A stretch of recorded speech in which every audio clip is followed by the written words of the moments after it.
Салям алейкум, привіт усім глядачам телеканалу АТР, які дивляться нас як у тимчасово окупованому Криму, так і по всій Україні, в різних країнах світу. І наші гості теж живуть у різних країнах світу, у тому числі в тих, які нам дуже близькі, народи, яких нас підтримує, і щоб там не відбувалося в політиці в різних країнах, зокрема в Грузії. Я знаю, що грузини за нас, це абсолютно точно. І зараз я дуже радий представити вам того, якого представляти не треба. Це політичний аналітик, журналіст, блогер, публіцист, мій товариш Гела Васадзе. Привіт. Алейкум ассалам, слава Україні. Молодець який. Може, з тобою вже ефір українською вести, чи як ти? Запросто. Да? Ну, слухай, тоді знаєш, я хочу з чого почати. Просто чомусь мені так спало на думку в тебе запитати. Ну, річ у тім, що я нещодавно там зустрічався з бійцем Грузинського легіону. Він там мені допоміг в якихось там важливих для мене справах. Я ще раз йому вдячний. І там передавав через нього привіт іншим бійцям. І я так подумав, що цьому легіону вже, ну, напевно, з 14-го року він заснований. Я не читав довідку, але ну точно з 14-го року, так? І воює, і постійно там і люди, і є і загиблі герої, і герої, які нагороджені, і багато кого ми знаємо, когось і широкий загал не знає, але все одно ми всі знаємо, що грузини воюють за Україну, і це якось так постійно, знаєш, у повітрі. Я це чув завжди, всі ми знаємо про це. Скажи, будь ласка, на твою думку, а чому саме грузини? Чому я не хочу нікого там, нікому жодних претензій ні до кого немає, але з виходців з інших країн, які багато воюють у Збройних силах, там з багатьох країн, і радянських колишніх, і нерадянських, і там навіть з Південної Америки. Але щоб таке формування стале, таке було постійно воююче, постійно ну, в складі ЗСУ, такого немає, лише грузини, немає інших. А чому так сталося, на твою думку? Слушай, я бы мог бы, конечно, сейчас сказать, что мы грузины такие особенные, что мы так не любим русню и так далее и тому подобное. Но я думаю, что в той же Польше, в Литве, в других странах не меньше таких людей. Просто-напросто наши недостатки продолжение наших достоинств, наше достоинство продолжение наших недостатков. Дело в том, что очень много людей в Грузии, которые служили стране, которые действительно боролись с Россией, с этим злом. Я прошу прощения, я перешел на трофейную мову, потому что если я буду говорить Ні, на украинском... Гел, я тебе не зобов'язую. Це я тобі ставлю питання українською і розумію, що ти все розумієш. Якщо ти можеш відповідати хоча б фразу українською без напруги, то відповідай. Якщо ти напружишся, то переходь на трофейну, це тут абсолютно не до тебе питання. Так вот, и очень много людей, которые служили стране и, в общем-то, все это время до тех пор, пока не сложились так обстоятельства, что Украина встала на защиту всего свободного мира от русского мира, действительно стояли на этой защите, они просто абсолютно природно поехали туда, где были нужны больше всего. А нужны с 2014 года они были именно в Украине. Я знаю очень многих ребят, очень мои близкие, очень, ну, один из самых близких моих друзей, Коба Хабази, это, я тебе скажу так, уникальный человек. Это человек, который в свое время, будучи совсем еще молодым человеком, ну, мы с ним, он 67-го, я 68-го года, участвовал, очень активно участвовал в национально-освободительном движении Грузии.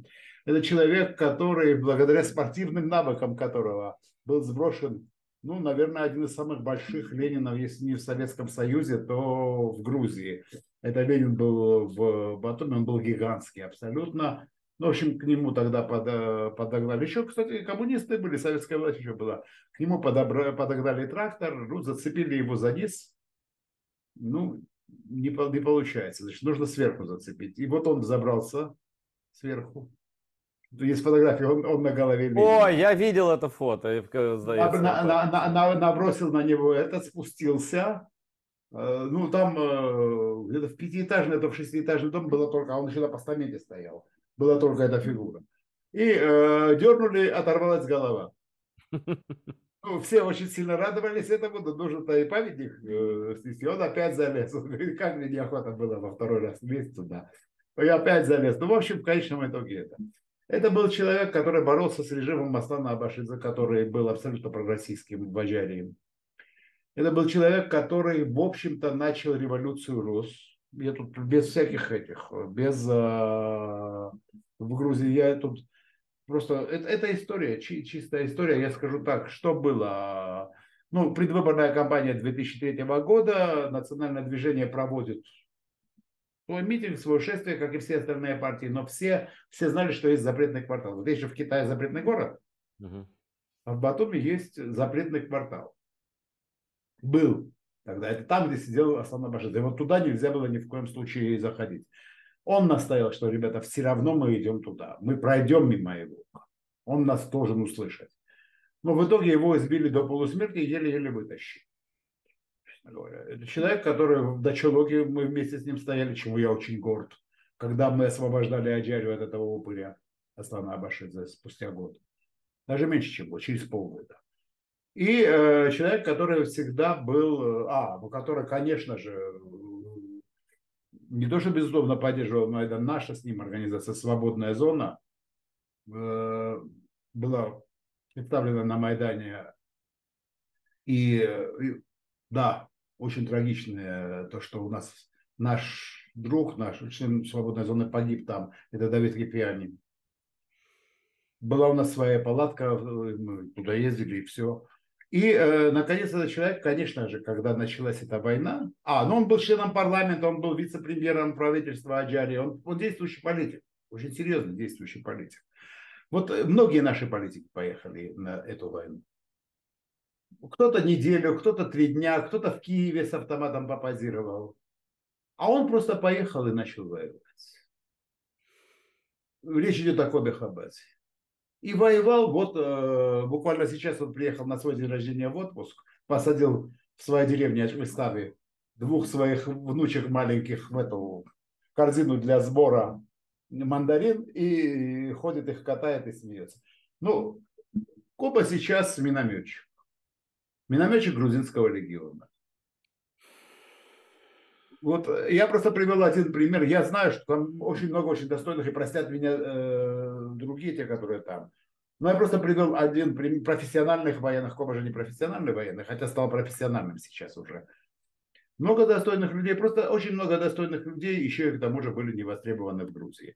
Но даже если бы они, Коба был востребован в Грузии, но даже если бы были бы востребованы, понятно, что они посчитали, что их место там, на фронте. Вот такой, извини, что длинный ответ получился. Нет, прекрасный ответ. И вообще любой разговор о Грузии хочу посвящать этим людям, потому что, ну, знаешь, слова это одно, а это совсем другое. Вот, но это такая, это в принципе для них это продолжение той войны, я правильно понимаю? Да, да. У нас 50 человек погибших уже сейчас в этой войне. И 12 человек погибло в 2014 году. Ну, потери, конечно, тяжелые, но это война. Ничего не поделаешь. Тяжелые потери, но это говорит и о том, что действительно много грузин воюют за Украину, и мы им очень благодарны. Я, конечно, ну, с другой стороны, я тоже на трофейную, ладно, перешел. Значит, конечно, мы все следим за событиями в Грузии. Я стараюсь, если даже с грузинского бойца увижу, с ним об этом не разговаривать, потому что, ну, зачем? Все понятно и так. Вот. Но то, что происходит внутри твоей страны, где ты сейчас находишься, очень, очень интересно наблюдать. Иногда очень грустно, а иногда думаешь, что нет, все-таки Грузия жива, да. Вот. И вот эта последняя история, расскажи ее, пожалуйста, нашим зрителям. История с русским невоенным кораблем, который на самом деле оказался, на мой взгляд, гибридно-военным все равно, потому что его использовали этих круизные лайнеры и так далее. Расскажи вот ее просто. Я думаю, что немногие слышали, а как это выглядит из Грузии все? Да, этот корабль спутал курс, и вместо курса, по которому он должен был идти, он зашел в мой родной город, ну, Ну, для зрителей. Как раз в Батуми же, да? Как раз мы про Батуми шла речь. Про Батуми идет речь. Для зрителей я родился в Одессе, но вырос я в Батуми. И тут у меня два родных города, Одесса и Батуми. Слушай, Так у вот, меня есть друг грузин, который живет, он грузин Грузии, живет в Украине. Он как раз родился в Батуми, а учился и вырос, ну, уже в Одессе, да? Надо вас видишь, как-нибудь познакомить. как Да. бывает, обязательно надо познакомить. Ну, в общем, Шота Хаджишвили такой. Вот. Может быть, ты слышал.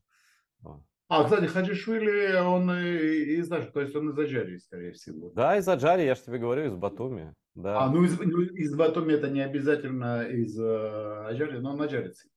Да. Ну, это наши грузинские эти самые, Это они, вы сами разбирайтесь там. Я знаю, что Шота прекрасный волонтер, блестящий человек, патриот Украины, за Грузию очень переживает. И он из Батуми. Это вот не, ну, главное, что я тебе скажу. на самом деле, вот это наше многообразие, это наше богатство на самом-то деле, поэтому тут мегрелы, эмеретинцы, кахетинцы, это нормально, абсолютно. Так вот, что касается русского корабля. Вот смотри, на самом деле нужно рассматривать три аспекта того, что первый аспект, который понимают все или почти все, это эмоциональный аспект, конечно, для большинства жителей Грузии. Я в этом не сомневаюсь. Я это точно знаю. Заход русского корабля являлся просто эмоциональной травмой психологической. Вот спрашивается, что и как. Ну, когда на камеру тетка говорит, что, мол, да мы были в Абхазии, да какой-то мы ее оккупируем. Да мы защитили от вас абхазов. Я была, там все стекла до сих пор, мол, все стекла выбиты там, потому что вы на них напали, хотели их убить, а мы защитили. Сразу же несколько аспектов. Ну, во-первых, альтернативно одаренный товарищ, гражданочка. Если она была там, допустим, там 5 лет назад, она сказала, 5 лет назад, так война закончилась, военные действия закончились 30 лет назад. Это говорит о чем? О том, что на этих оккупированных территориях до сих пор стекла не вставили. Это раз. Во-вторых, приехала в Грузию. Ну вот этот русский мир, хотя бы попридержи в себе, приехала на один день. Ну и в этих, конечно же, понимаешь, там всякие жесты были с кораблей показаны, ну, в общем, протестующим и так далее. Понимаешь, что вот это, еще там какой-то, вот не разбираюсь, и слава богу, ну откуда мне в ней разбираться в этой русской эстраде, какой-то шаман, по-моему, там был, этот, певец. Так это какой-то чуть не главный певец, главный род русского мира там, что ли, да? Вот до Ну такой там степени. этих ртов русского мира, я-то помню тех по старой памяти Газмановых и этих. Но вот этот шаман, это который поет песню «Я русский», такой с дебиловатым лицом, такой беленький дурачок. Вот, по-моему, я не знаю, я могу ошибаться, но, по-моему, он тоже был на этом корабле. Там он проводил концерты. Он спускался, не спускался, я не знаю, вряд ли спускался. Но, ну, побоялся бы, но проводил концерты. Так вот, шаман поет песню «Я русский», ну, хорошо. Уже это эстетика, понимаешь, о чем идет речь. Так вот, и эта эмоциональная составляющая, она понятна. Есть политическая составляющая. Когда мне говорят, это оппозиция организовала митинг. Любой митинг организует какая-то политическая сила. Это нормально. Потом к нему присоединяются. То есть не бывает такого, что митинг вот... Нет, бывает какой-то хаотичный протест, но это не митинг уже. С плакатами совсем это политическая сила организовывает. Так что понятно, что есть внутриполитический контекст. И, как правило, здесь идут дебаты типа того, вы хотите войны, вы хотите, чтобы Россия на нас напала. Главный аргумент. И типа того, вы сейчас используете это, вы знаете, что грузины так эмоционально реагируют на это, так плохо реагируют, и вы используете это в своих узкополитических целях. Наша оппозиция сегодня это обнять и плакать. Это ужас какой-то, я прямо скажу. Я имею в виду в плане организационном и во всем остальном. Грызутся с друг с другом. Но, ребята, Если я в данном случае про власть даже говорю, если вы не хотите, чтобы это использовали, значит, знает э, эта кошка, чей сыр съела, знает, что они сделали. Это второе. И есть, наконец-то, третий, и он самый главный, и он, кстати, мало кем осознается. Я постоянно стараюсь об этом говорить.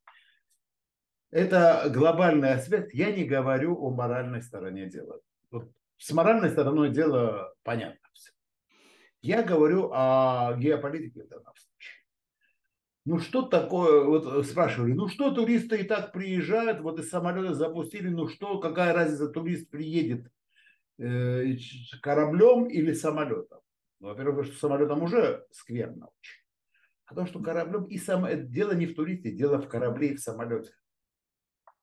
То есть вот этот приход корабля русского, это есть элемент гибридной войны против Грузии прежде всего, против Украины и против всего свободного мира. Расшифрую, что я. Россия сегодня находится в изоляции. Не только потому, что нормальные цивилизованные страны просто отказываются с ней сотрудничать, но и другие, в принципе, смотрят на то, в каком состоянии она находится.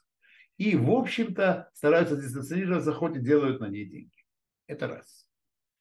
Для России, вот эти все африканские форумы, мы их видели, да, и так далее. Так ведь?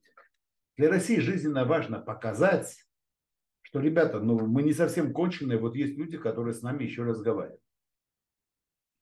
А теперь смотри, что касается этого нашего конкретного кейса, который мы рассматриваем. Речь идет о Грузии. О стране, с которой, в принципе, делали то же самое, что с Украиной. Просто учитывая масштабы,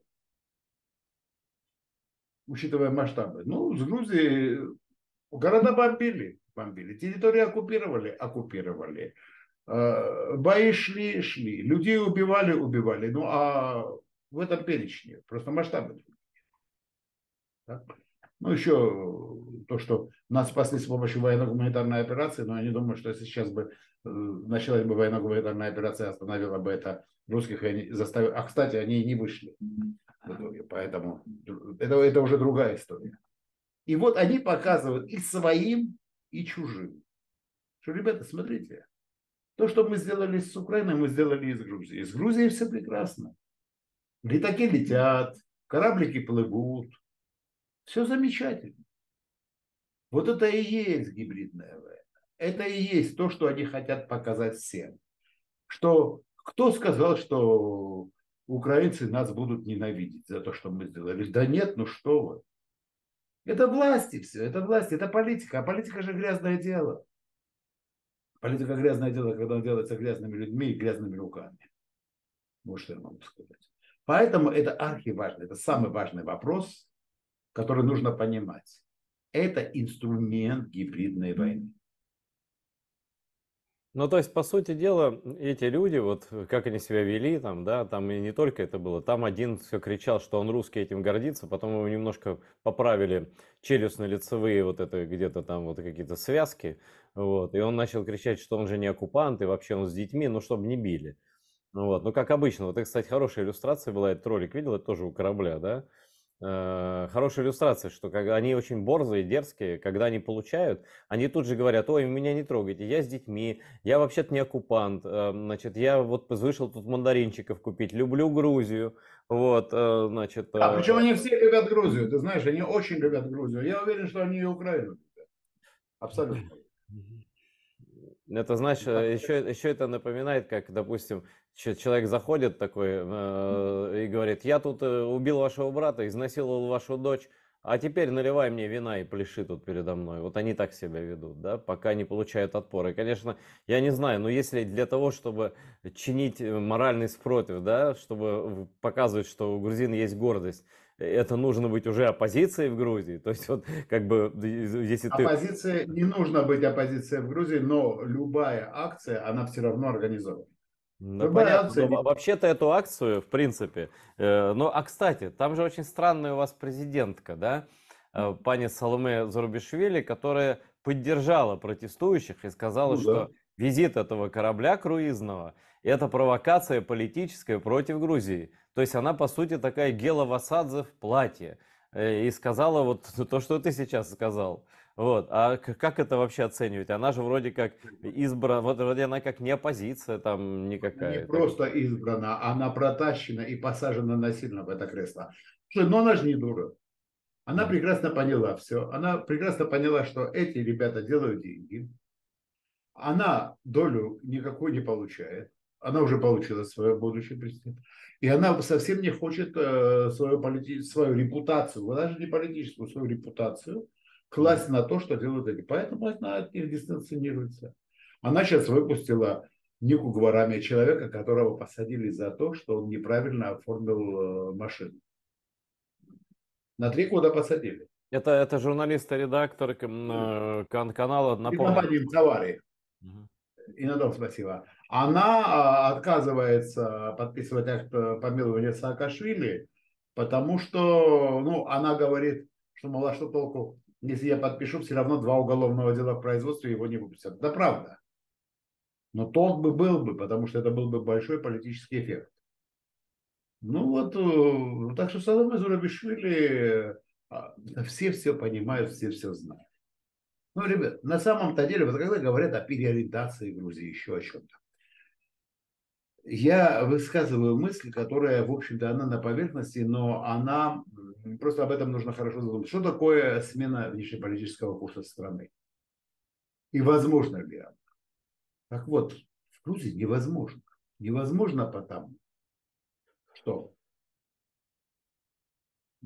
подавляющая часть общества, практически все, подавляющая часть есть там, но их даже так этим словом нельзя назвать, лидеры общественного мнения, они однозначно настроены прозападно.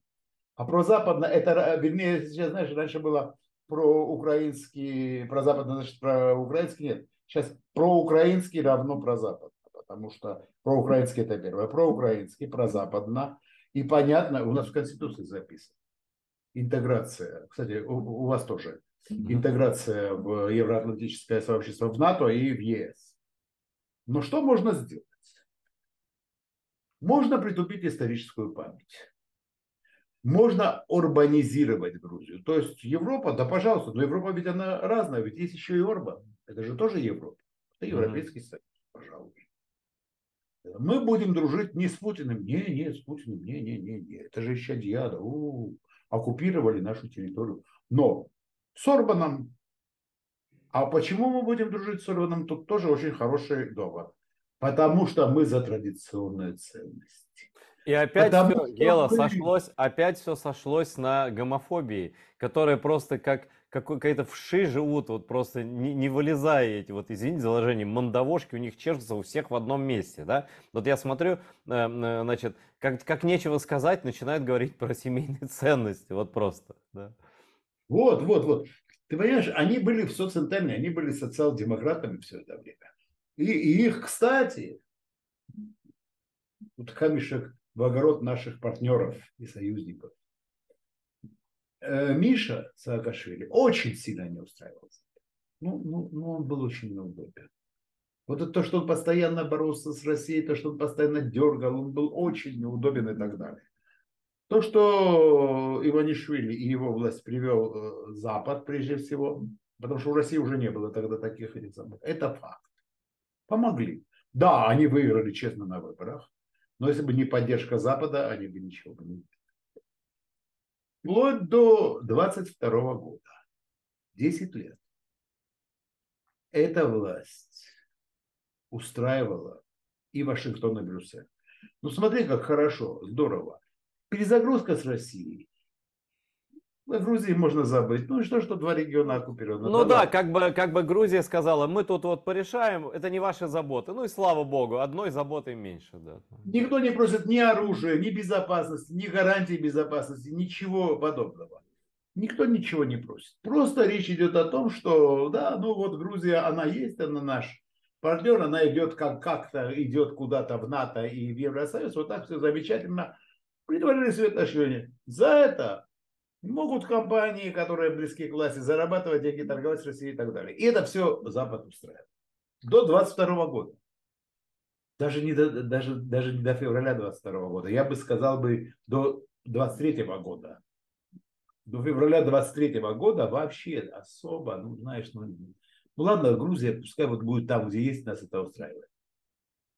А сейчас все изменилось. Сейчас мир все больше и больше делится на черное и белое, и уже начали почесывать за ухом. Товарищи говорит, блин, а что это Грузия у нас в серой зоне? Почему не в белой? Чего это вдруг так? Ребята, вы 10 лет культивировали и выращивали.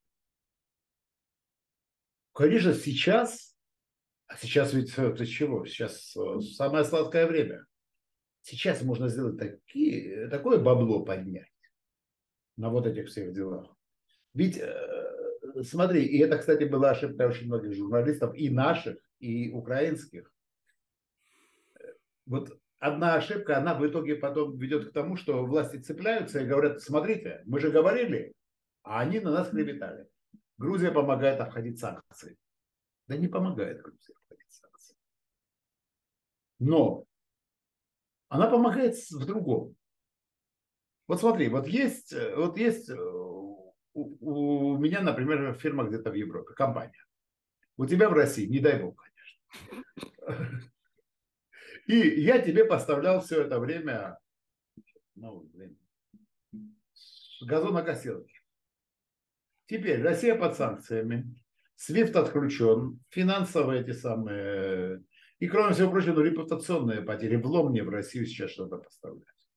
Открывается компания, или есть компания, которая близка к власти, прокладка в Грузии, ну, с которой SWIFT и все остальное, все работает прекрасно.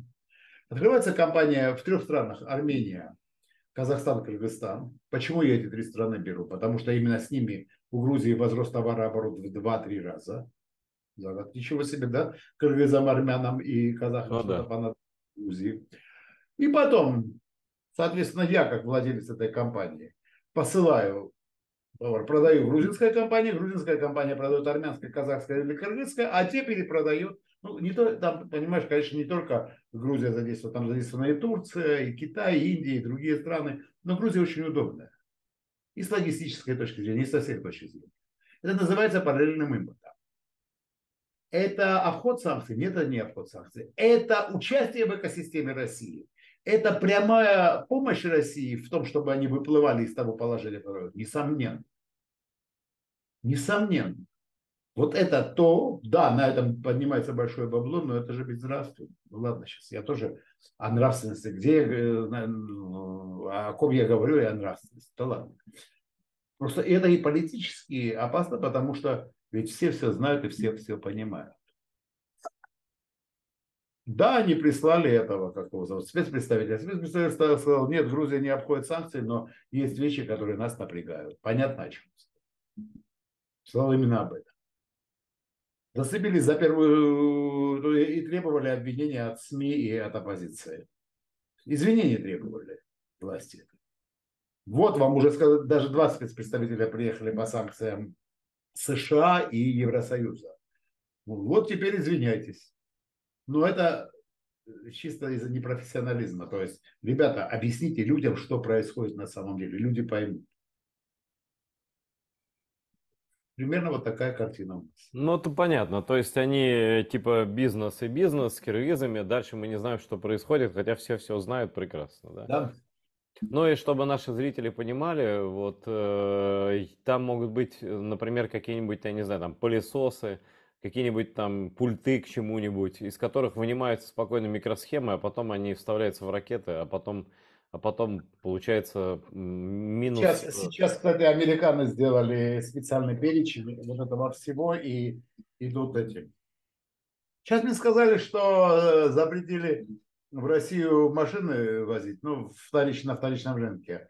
Мгм. Если это растамаживать, если это так, то хорошо. Но я всегда с недоверием ко всему этому отношусь. Думаю, ладно, этим занимались обычно частные лица. Мгм. Перегоняли машины там и так далее.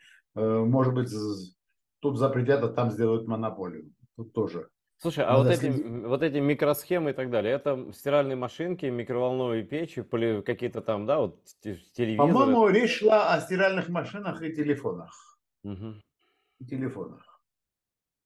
Ну, вообще, конечно, смешно. Россия, страна с такими претензиями, не может сделать микросхему у себя. Тайвань, вот такой вот остров, делает микросхемы для всего мира. Да. Скажи, пожалуйста, ну а вот вообще как реакция людей на приезд этого теплохода? Не только там вот кто конкретно, молодцы Нет, эти люди. плохая реакция. Нет, Плохая, да. плохая реакция. Я сказал, это моя эмоциональная травма. Ты же понимаешь, что выходит малая часть. Большинство-то просто сидит и тихо осуждает. Разговоры в этом. Понимаешь, в чем дело? И это еще один момент, я тебе скажу, это тестовый режим. Вот смотри, прилетели самолеты, ну ничего страшного. Пришел корабль, ну ничего. А может завтра железную дорогу через Абхазию откроют. Да, конечно, да. Но это же все для людей, понимаешь? Это же не для себя, Да. не для... Все же для людей. Поэтому, ну вот такие у нас расклады. Слушай, а мы уже забыли, кто такие россияне в плане там туристов, да, и беженцев и всяких и так далее. Скажи, пожалуйста, а как они себя ведут? Они вот так же себя ведут, как эти товарищи, которые там били себя в грудь и говорили, что мы там Ты про Абхазию от вас освободили, или у как? нас их называют релакантами. Ты про релакантов? Мгм. Ну вот смотри, я вот недавно был в Батуми. На самом деле мой родной город сейчас поделен четко на три части. Неравные, но тем не менее. Мгм. Старый город. Чисто лингвистически поделен. Старый город это вот абсолютно многоязычие такое туристическое. Там можно и арабский встретить, и китайский, и турецкий, и все остальные языки. Английский, конечно, на каждом шагу и так далее. Город, который вот советской застройки был, ну, основной город, что Мгм. называется. Там уже приоритетное двуязычие. Там русский и грузинский. Грузинский и русский. Грузинского побольше, но все равно.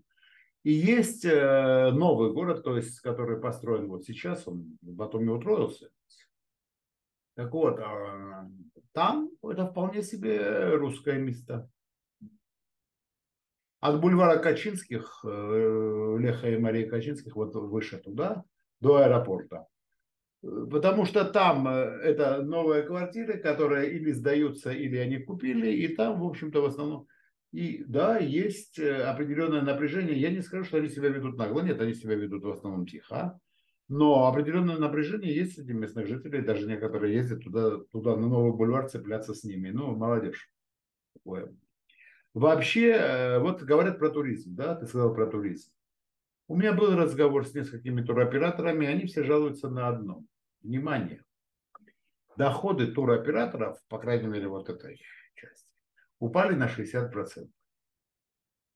Как такое может быть? Подожди, такой наплыв туристов, столько всего. Как могли упасть доходы?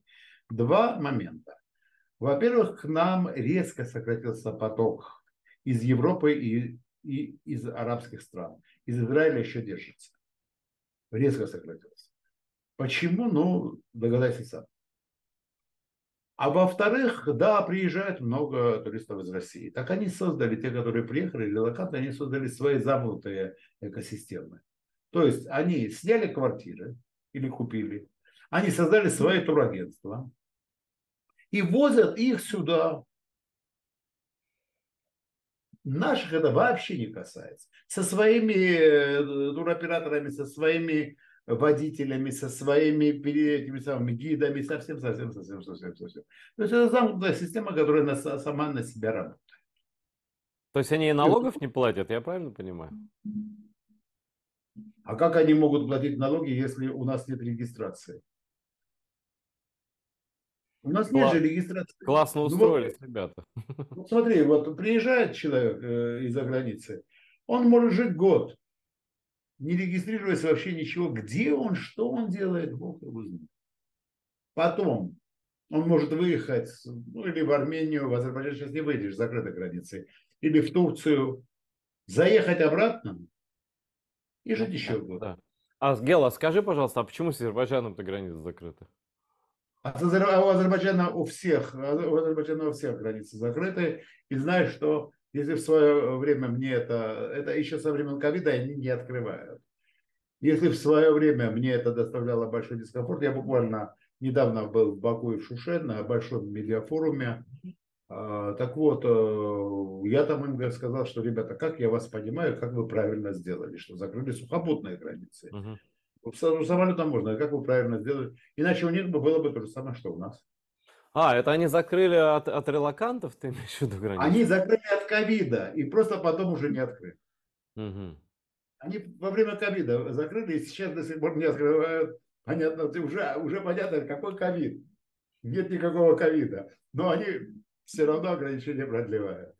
Вот Вот ты сейчас до был, конца. ты был в Азербайджане недавно. А как там настроение среди людей, среди там журналистов? Меня интересует поддержка того региона Украины. Ну, как бы это действительно важно и на будущее важно. Во-первых, среди людей однозначная поддержка Украины. То есть я, ну, если честно, я не знаю вообще ни одного вменяемого человека, вообще не только в Азербайджане, а в мире, который не поддерживает Украину. Но то, что там тотальная поддержка Украины, это факт. Да, там нет украинских флагов, как в Грузии, на каждом шагу. Но то, что люди... Да, там люди больше подвержены пропаганде. В смысле, они смотрят и российское телевидение, и на турецком телевидении бывают иногда такие моменты. Да, там больше, я скажу так, не панических, а пессимистических настроений, что типа того, мы очень за Украину, но что будет, мы очень переживаем. Но то, что однозначно за Украину, это факт. Приходилось им объяснять, что все будет добре. Приходилось об этом говорить.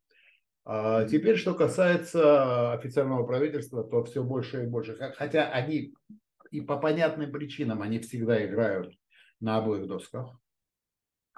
Это ясно. Потому что им необходимо, абсолютно необходимо. Ну, например, на том форуме, на котором был, было 2,5 человека, которые меня немного шокировали. Причем они заняли первые места, когда была встреча с Алиевым. Это был Коротченко, это был Марков, это был Юлий Гус. Мрак. Это Это мои такие, два знаешь, слова. три толстяка русского рейха такие, да. Но самое интересное было, когда у Гусмана, Гусман там на одной из панелей, там же было в основном для журналистов, блогеров и так далее, там же политика была только в части встречи с Алиевым. И когда Гусман начал рассказывать о том, вот как преподносить новость, как Мгм. новость вообще, вот даешь новость и даешь бэк. И один из, а там было 12 только европейских медиа-ассоциаций глав. Из Брюсселя была куча народу. Там были из Африки, из Азии, там очень большой состав был. Ну, из Штатов, само собой, Канады, там, Латинской Америки. И вот, причем как было, делегация была такая, глава медиа-ассоциации или национального какого-то главного телевидения, там, медиа, и журналист Мгм. известный. И, значит, там было очень интересно, когда вот Гусман обо всем этом рассказывал, один из, ну, насколько я понимаю, он возглавил крупную европейскую медиа-ассоциацию, он встал и сказал, все это понятно, господин Гусман, но это же не про вас вы рассказываете. Это же вы рассказываете, как должно быть, а у вас-то этого нет. На что он ответил, что, мол, я же специально говорил о том, что разбор новости – это дело политических аналитиков, а мы сообщаем. Видишь, какая логика. Ты зря, а может и наоборот, не зря напомнил мне про господина Гусмана. Дело в том, что его контакт у меня до сих пор есть вот в моей записной книжке. И когда-то, после оккупации Крыма, он, ну, понятно, что они изображают. Мы же ТАСС, мы же новостная лента, мы вообще ничего, Да, да? да, вот Да, это, именно но вот. дурака валяет, он-то умный, Юлий Юлианович, по-моему, да, если память не изменяет. Юлий, не помню его отчество, но А может и не Юлианович, ну не важен, Соломоновичи они. Там у него еще брат же, да, который КВНщик, а этот типа медийщик, вот. Значит, не, по-моему, он и подожди. есть, по-моему, он и Нет, есть. нет, нет, нет, подожди. Юлий это все-таки КВНщик, а это брат его был Гусман, по-моему, который не Юлий. Поэтому я что-то не понял. Ты знаешь, честно говоря, я посмотрел, думаю, как он Да изменился. господи, сейчас нет, это брат его. Сейчас я найду. Вот у меня должен быть его телефон здесь. Юлий Соломонович Гусман, ну вот он. Так, А, Михаил Соломонович Гусман перед тобой выступал, который в не, Тартас. Юлий Гусман был, не Да? Михаил. Ну, значит, Юрий тоже там трудоустроен. Просто Михаил был замом Он тогда, и как-то... замдиректора ТАСС. Или Михаил Гусман это Михаил, был? Михаил. Михаил. Я его с Юлием спутал. Да, Да, все да, ясно. да. Да, да, да. Ну, замдиректора ТАСС выступал. Да, да он, значит, он остался. Карьерного роста не получил, наверное, не очень усердно трудится. Обскакали его там Симоняны всякие и прочие. А куда Э, карьерный рост? Замдиректора ТАСС. Так он и был. Вот просто он, когда я с ним общался в 2014 году последний раз, он и был замдиректора ТАСС. Просто я про это говорю, что многие за это время стали там супер пропагандистами и так далее. А этот так тихо где-то там шуршит, рассказывает Ну про это да, новости. нет, но они оба, я еще понимаю, почему был Гусман. Они оба из Баку. Я не знал, что они оба. Конечно, это Баку, это команда КВН, это... Они из Баку, поэтому, но вот Коротченко и Маркова там видеть, Ну а конечно, для куда? меня. Смотри, смотри. Если ты работаешь в борделе, ты по-любому будешь ездить с Коротченко и с Марковым. Вот, ну как бы это такие, извините, мандавошки, от которых нельзя избавиться, работая в этой Нет, Ты, сфере. ты не Они будут... понял меня, там видеть не было неприятно. Я про это говорю. Но там были подавляющая часть людей были те, которые за Украину. Я говорю сейчас не про азербайджанцев, Да которые в понятно, основной понятно. массе. Я говорю сейчас про медийщиков. И были те, и, кстати, вот тут большая проблема. Были те, которые просто не разбираются в конфликте. Я с двумя африканскими журналистами разбирался, да, рассказывал им, то есть их логика была такая, мы, говорит, не понимаем. Ну Мгм. вот, говорит, такая большая Россия, такая большая Украина. Так здорово им торговать, дружить. Зачем воевать? Тут пришлось рассказывать, что такое русский мир, что такое это. Они пучили глаза, говорили, да. А потом все равно, типа того, не понимаешь. Но потом мне приходилось уже объяснять им на конкретных примерах. Я говорю, вот ваша страна там, Кения, да? Вот она есть. Да. А у нее этой страны есть враждебно настроенная? Да. Я говорю, вот вы представьте себе, что вот это враждебно настроенное государство ну, раз в 5 больше вас и напало на вас. И вот тут, вот через такие примеры до этих африканцев начинало Понятно. доходить. То есть там отдельная история с азиатами тоже, которые, да, конечно, да, но не все так однозначно, и когда ты им начинаешь толковать, что нет однозначно. Но, ну, конечно же, европейцы все, и большая часть, кстати, Азии тоже. Ну, опять-таки, у меня же не этот самый, я же не проводил там социологические замеры. Я вот с кем сталкивался, с тем и разговаривал. Ну, пытаясь заодно привнести что-то свое полезное в это все. Нет, то, что ты с африканцами говоришь, это очень правильно, потому что действительно они реально не знают, потом они, ну, но им хотя бы что-то можно объяснить, да, они искренне, я думаю, тебя интересовались этими вещами, да.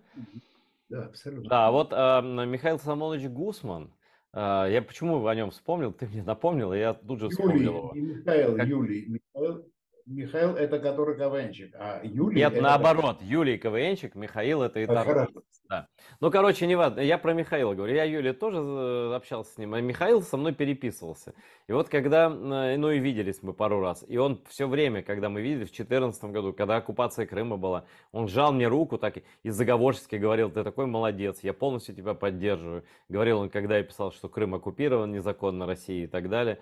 Ну вот. Но Михаил Соломонович приспособился, принюхался, обвыкся, вот, и теперь ходит в обнимку с Марковым и, прости меня, господи, Коротченко, да, которого, по-моему, выгнали еще раньше за педофилию из Министерства обороны. Вот, представьте себе, это даже не из борделя за разврат, это вообще что-то нечто, да. Вот, так вот, это теперь его круг общения. Вот так бывает с пожилыми и как бы уважаемыми людьми, которые вот Баку его помнят, эта семья была бакинская, вот они из Баку все, мы из Баку, там мы 89 тысяч раз из Баку. И вот теперь он приезжает домой не с чистым сердцем там и к друзьям там с подарками, а с Марковым и с Коротченко. Понимаешь, вот таких выдают ему теперь чемоданы с говном он носит, потому что прогнулся. Вот так вот бывает, когда ты ложишься под русский мир, Михаил Соломонович. Это я, конечно, не ему говорю, а просто людям, которые, может быть, наблюдали за деградацией ряда персон. Так вот.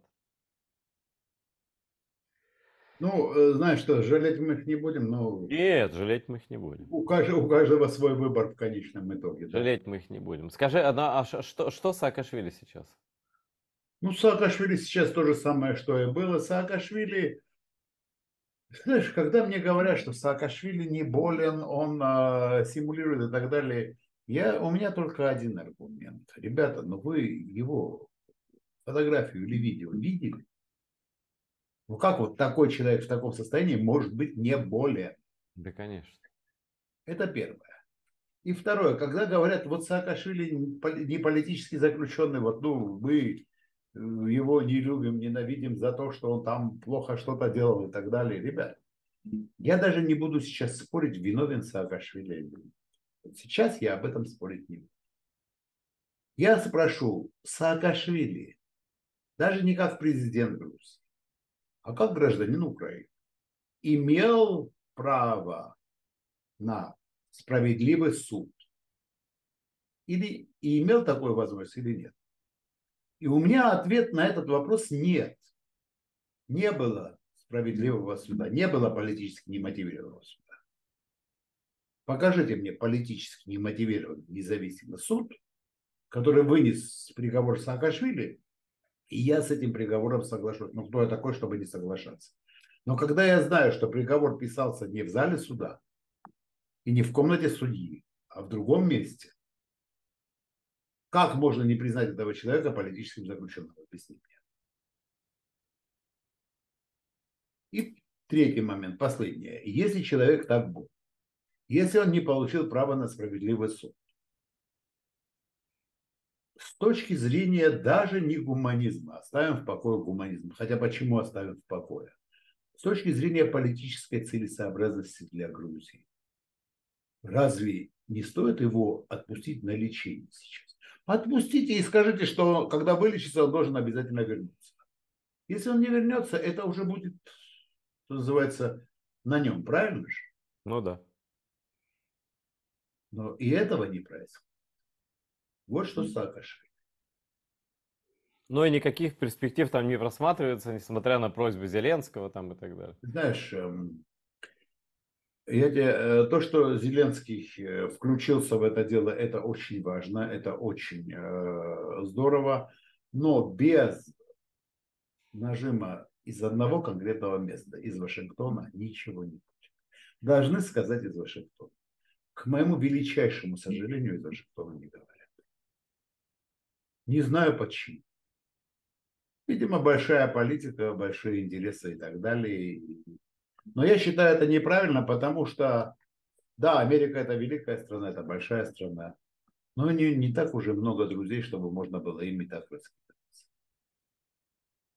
Ну да, как бы не относиться там, кто бы не относился к Саакашвили, тем не менее он был реальным союзником Соединенных Штатов, прям серьезным и ответственным, да, и делал то, что надо делать, причем в таком турборежиме, ну, наверное, в этом режиме он и наделал чего-то такого, за что его можно там дорекать и так далее, но тем не менее не таким, не людоедским способом, так это точно.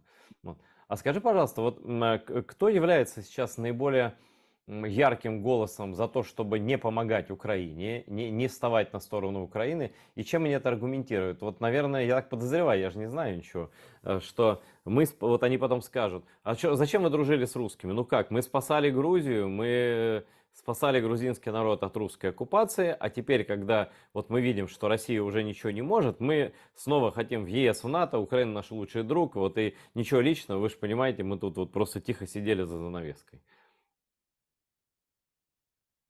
Аргументация очень простая. Аргументация такая: Грузия маленькая страна, у Грузии нет гарантий со стороны ее партнеров, Соединенных Штатов, там, Европы. У Грузии нет достаточно оружия. Если на нас Россия нападет, она нас раздавит, мы не сможем сопротивляться физически. И поэтому, так как у нас нет гарантий, мы не можем рисковать, поэтому мы сегодня вынуждены вот так вот лавировать. Кстати, у меня был недавно совсем разговор, и вот как раз таки этот аргумент был выдвинут, на что я ответил очень простой фразой. Ребята, самое обидное, даже не то, что противное, противного много, а самое обидное, это то, что именно сейчас Грузия могла бы получить эти гарантии, к которым стремилась на протяжении всей своей новой истории. А именно сейчас смогла бы получить.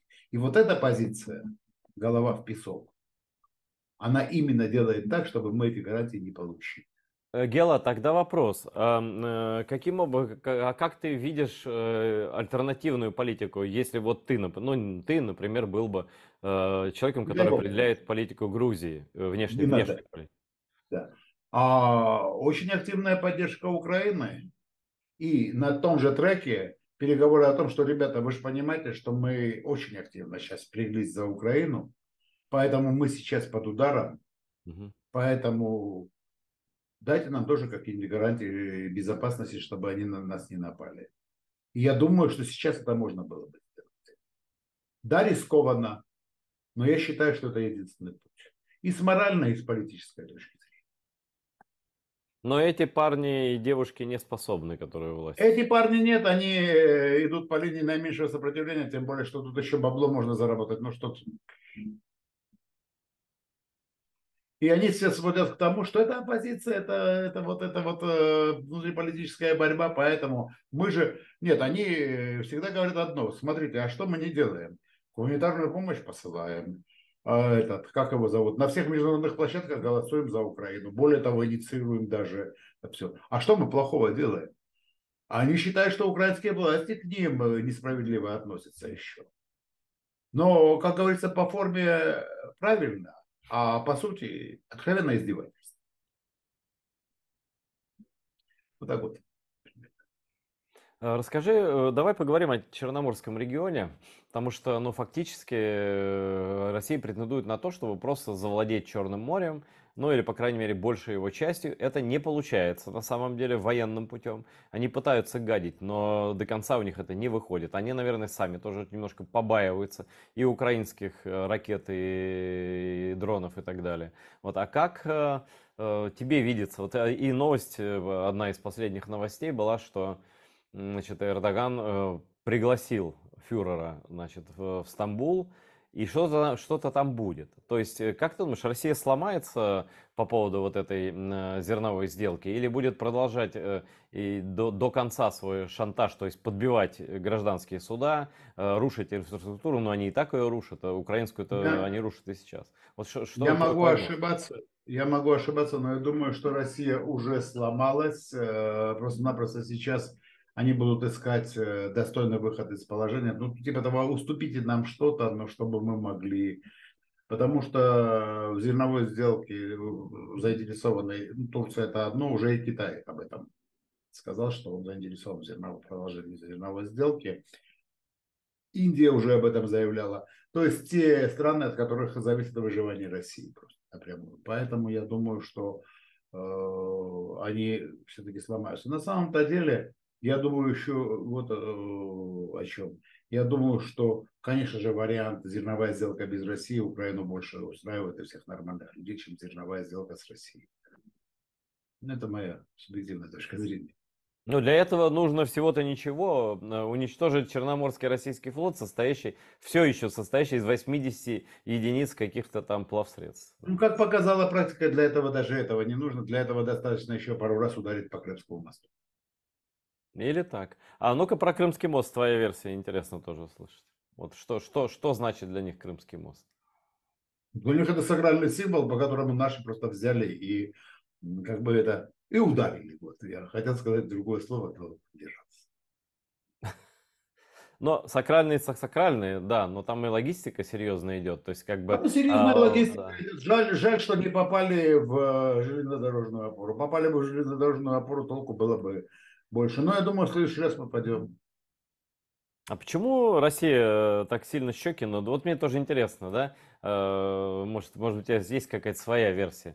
Вот Россия такая великая, такая защищенная, такая держава. И два раза в один и тот же дом летят беспилотники в Сити. Но я просто знаю, что это за район. Значит, это район невероятных понтов, которые выше, чем любые эти вот здания, пародия небоскребов там нью-йоркских и так далее. И вдруг тебе ну это фактически в Кремль прилетело. Ну вот что так понятно было, да? Это такого же уровня примерно цель. Вот.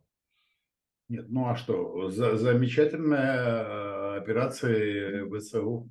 И я скажу так, что Конечно же, это было ожидаемо, и ожидаемо в смысле, не в смысле того, что вероятность этого была высока, а в смысле того, что мы все ждали этого события, оно наступило.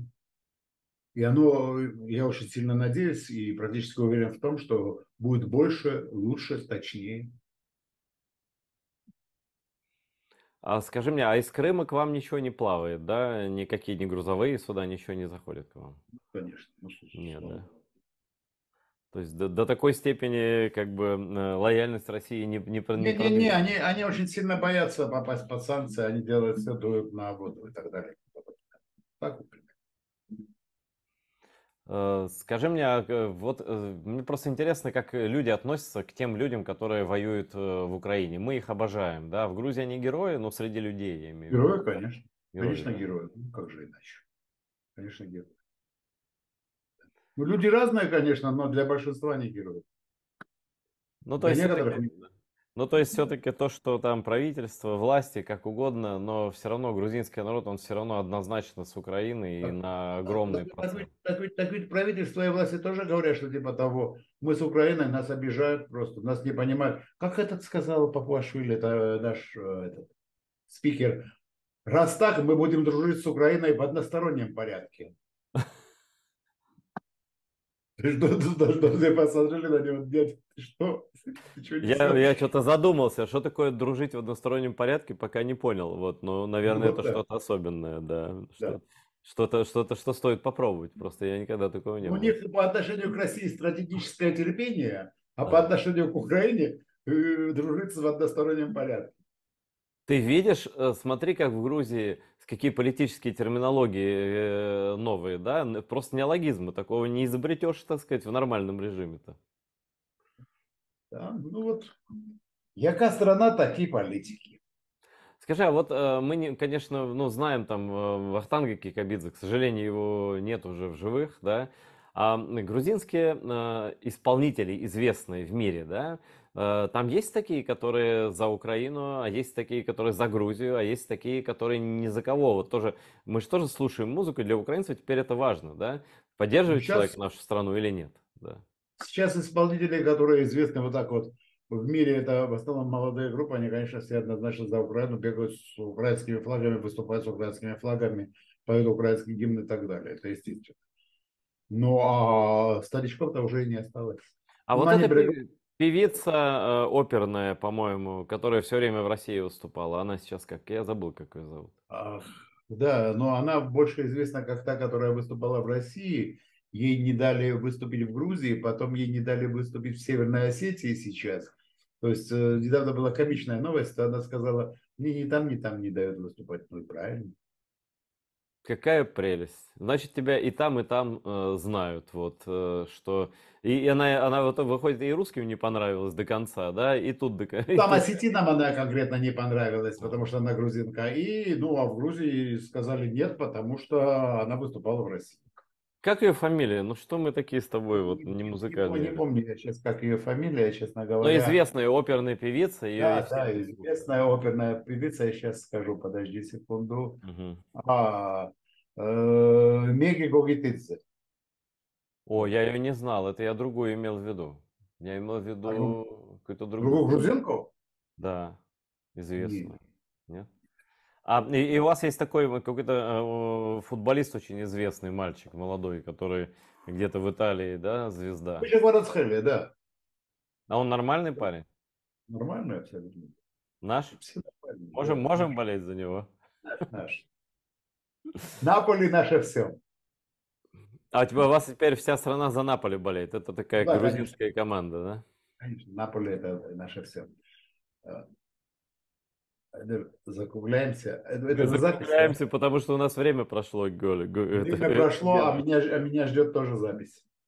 Но я тебе так скажу, какая бы запись тебя не ждала, всегда тебя больше всего ждут на крымсатарском телеканале, ты это знаешь прекрасно. И мы ждем тебя в Украине, вот, и через тебя, я знаю, что эту программу грузины будут смотреть больше, чем обычные программы телеканала ТР. Я еще раз передаю огромную симпатию и благодарность бойцам грузинского легиона, всем и бойцам, командирам, и главное всем, кто их поддерживает. И я призываю всех грузин находить способы, любые, для поддержки Украины. Нам сейчас она очень нужна, эта поддержка. И несмотря на западную помощь, армия нуждается буквально во всем. Поэтому я знаю, что грузины могут и хотят помогать, и помогайте в первую очередь, конечно, своим бойцам. Но это и есть помощь вооруженным силам Украины, за которую я вас очень сильно благодарю. И спасибо, Гела, за то, что ты держишься твердой проукраинской позиции. И в итоге все эти люди, которые сейчас с ноги на ногу переминаются, они еще будут стоять и заглядывать тебе в глаза и говорить: Гела, ну скажите, но я же всегда был за Украину, правда? Правда. Вот меньше всего мне бы хотелось бы быть судьей, но на самом-то деле вы же с первого дня знали, все буде Україна. Дякую тобі за твою впевненість, за твою щирість, за твою дружбу і за твою підтримку. З нами був Гела Васадзе, це був телеканал ЕТР. Дивіться ЕТР далі.